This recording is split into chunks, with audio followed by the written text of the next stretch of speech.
नमस्कार दोस्तों, मैं हूं परवीन सानी। दोस्तों, नेता प्रतिपक्ष राहुल गांधी के बाद अब बीजेपी के ही नेता ने प्रधानमंत्री नरेंद्र मोदी के डर पर सवाल उठा दिए हैं। कई बीजेपी के नेता इस बात से हैरान है कि पीएम मोदी ने आखिर डोनाल्ड ट्रंप का नाम क्यों नहीं लिया। नेता प्रतिपक्ष राहुल गांधी की चुनौती को स्वीकार क्यों नहीं किया। क्या डर रहा जिसकी वजह से ट्रंप के नाम लेने से मोदी हिचके और पानी पीकर कुछ और ही कहने लगे। बीजेपी के नेताओं से लेकर कार्यकर्ताओं में रोष है। एक बीजेपी नेता ने तो मुझसे कहा, अब तो मोदी जी का रिटायरमेंट हो जाना चाहिए। राहुल के सामने वो टिक नहीं पा रहे हैं। हालांकि ये बात और है कि बीजेपी नेता मेरे जैसे पत्रकारों को तो मौजूदा अपनी सरकार के अगवा के खिलाफ बोलते हैं, लेकिन सीधे तौर पर बोलने की हिम्मत नहीं जुटा पा रहे हैं, क्योंकि उनके अंदर भी डर है। सच बोलेंगे, निष्पक्ष रहेंगे, अपनी बेबाक राय रखेंगे तो फिर बीजेपी के दरवाजे खुलेंगे और उन्हें बाहर का रास्ता दिखा दिया जाएगा। लेकिन बीजेपी के अंदर एक ऐसे नेता हैं जिन्होंने ना जाने कितनी बार प्रधानमंत्री नरेंद्र मोदी और गृह मंत्री अमित शाह को घेरा है, तरह तरह से उन पर निशाना साधा है। ऐसा कहने के बाद भी उन्हें बाहर का रास्ता नहीं दिखाया गया। अब जैसे ट्रंप का नाम पीएम मोदी नहीं ले रहे हैं, वैसे ही बीजेपी के एक नेता के पास बहुत सारे राज हैं, और ये नेता और कोई नहीं सुब्रमण्यम स्वामी है, जिनके निशाने पर पीएम मोदी आ गए हैं। स्वामी राहुल गांधी के साथ हो गए हैं, या कहिए ऑपरेशन सिंदूर पर मोदी को घेरने में वो राहुल से 2 कदम आगे बढ़ गए।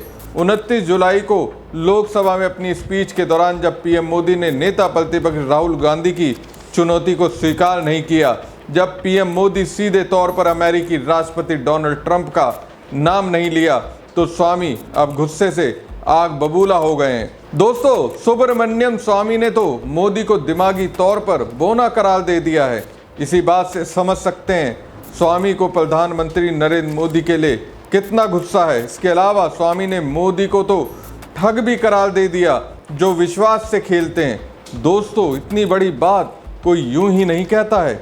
समझिए अंदर कितना गुस्सा होगा। अरे भाई, किस्तों में ट्रंप भारत के स्वाभिमान पर चोट कर रहे हैं। जितने दिन संघर्ष विराम को हुए हैं, उतनी बार तो ट्रंप ने ये कह दिया कि सीज फायर हमने करवाया है। सुन सुनकर कईयों के कान पक गए हैं। अब नोबेल पुरस्कार की चाहत रखने वाले ट्रंप शायद चाहते हैं ऑपरेशन सिंदूर को लेकर उन्होंने जो किया है उसका क्रेडिट मिले। शायद इसलिए बार बार कह रहे हो कि सीज फायर उन्होंने ही करवाया है। पीएम मोदी क्रेडिट देने को तैयार नहीं है, क्योंकि मुझे लगता है कि पीएम मोदी क्रेडिट देने में कंजूसी करते हैं। अब ये वाला क्रेडिट अगर उन्होंने दे दिया तो फिर क्या इज्जत रह जाएगी। वो जो भाजपाई मोदी के 56 इंच वाले सीने की बात अक्सर किया करते हैं, वो तो मिट्टी में मिल जाएगी। बीजेपी की पूरी राजनीति ही खत्म हो जाएगी।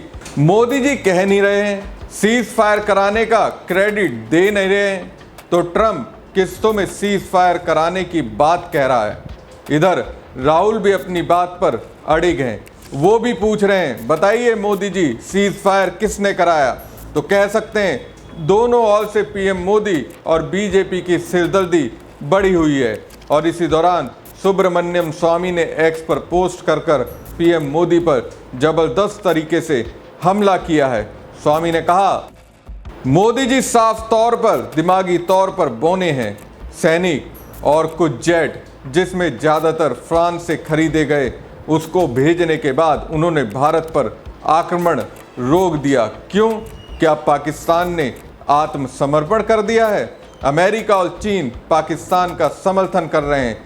दोनों ने पाकिस्तान को अपने नए विमान दिए और मोदी को पीछे हटने के लिए कह रहे हैं, लेकिन वो डर गए हैं। और हम भोले भाले भारतीयों को बेतुकी बातें सुनाते हुए पीछे हट गए। कम से कम वे बलूचिस्तान को बांग्लादेश की तरह आज़ाद तो करा ही सकते थे। मैं इस पर बहस करने के लिए तैयार हूँ, जो स्वतंत्र बुद्धिजीवी की ओर से गठित हो, लेकिन उससे पहले अपना रुख स्पष्ट करना होगा कि उनका क्या रुख है। तो सुब्रमण्यम स्वामी ने दोस्तों पीएम मोदी को क्या कहा? दिमागी तौर पर बोना। ये एक ऐसा शब्द है जो किसी व्यक्ति की मानसिक क्षमताओं या बौद्धिक विकास में कमी को दर्शाता है। ये शब्द आमतौर पर इस्तेमाल नहीं किया जाता है, क्योंकि ये एक अपमानजनक और नकारात्मक शब्द है। फिर भी अगर सुब्रमण्यम स्वामी जैसे बीजेपी के नेता जिनकी शिक्षा के सामने मोदी कहीं नहीं ठहरते हैं तो समझ सकते हैं स्वामी के अंदर कितना गुस्सा होगा। स्वामी ने तो दोस्तों मोदी की पूरी स्पीच को ही बेतुका करार दे दिया जिसे वो देश की जनता को सुना रहे थे। देश की जनता जानना चाहती है आखिर सच क्या है। दो ही बात मोदी को करनी थी। पहली बात, राहुल की चुनौती को स्वीकार करते हुए डोनाल्ड ट्रंप का नाम लेना चाहिए था। दूसरी बात ये थी कि वो स्वीकार करते, हाँ डोनाल्ड ट्रंप ने सीज फायर करवाया, उनकी सरकार अमेरिका के दबाव में आ गई। लेकिन मोदी जी तीसरी बात ही करने लगे। पहलगाम में जो घटना घटी उसके लिए देश की जनता को सॉरी कहते हैं। जिन 25 भारतीयों की जान गई उनके परिवारों से माफी मांगते हैं। ये कहते हैं कि हाँ हमसे चूक हुई। नैतिकता के आधार पर अपने खास और देश के गृह मंत्री अमित शाह को कहते इस्तीफा दीजिए, लेकिन उस दौरान भी नहीं कहा और सदन में जब स्पीच दी तो उसमें भी अपनी सरकार की विफलता का कहीं भी जिक्र नहीं किया। अपनी स्पीच में प्रेजेंट टेंस का यूज करने के बजाय पास्ट टेंस का यूज करने लगे। गुस्सा तो होगा ही। स्वामी ने पूरी तरह से फटकार लगा दी। इससे पहले भी दोस्तों बीजेपी के फायर ब्रांड नेता सुब्रमण्यम स्वामी ने मोदी की अगुवाई वाली सरकार पर जबरदस्त तरीके से अटैक किया था, जिसको लेकर हंगामा मच गया था। स्वामी ने एक पॉडकास्ट में दावा किया था कि हमारे 5 विमान गिरे हैं, पाकिस्तान ने अपने जहाज को भेजकर हमारे जहाज गिराए थे, प्लेन चीन का था, फ्रांस के राफेल विमान बढ़िया नहीं थे, राफेल पर्याप्त नहीं है हमारे देश के लिए। उन्होंने राफेल की खरीदारी में भ्रष्टाचार का भी मुद्दा उठाया था और कहा था कि मोदी के रहते हुए इस पर जांच नहीं हो सकती है। दोस्तों यही बात इंडियन आर्मी के अधिकारियों ने स्वीकारी। यही बात इनडायरेक्टली लोकसभा में ऑपरेशन सिंदूर पर बहस के दौरान रक्षा मंत्री राजनाथ सिंह ने कही। सुब्रमण्यम स्वामी लगातार मोदी सरकार के खिलाफ मुखर रहते हैं। राहुल गांधी बहुत पहले से ही राफेल में धांधली का आरोप लगाते आ रहे हैं। दोस्तों अभी जो निशाना स्वामी मोदी पर साध रहे हैं वही बात उन्होंने उस दौरान कही थी जब सीज फायर की घोषणा हुई थी।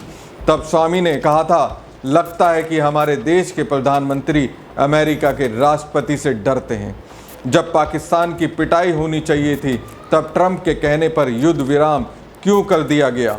अब दोस्तों जिस तरह से प्रधानमंत्री नरेंद्र मोदी ने डोनाल्ड ट्रंप का नाम नहीं लिया, उससे विपक्षी पार्टियों को तो छोड़िए, बीजेपी के नेताओं से लेकर कार्यकर्ताओं को लग रहा है मोदी तो ट्रंप से डर गए।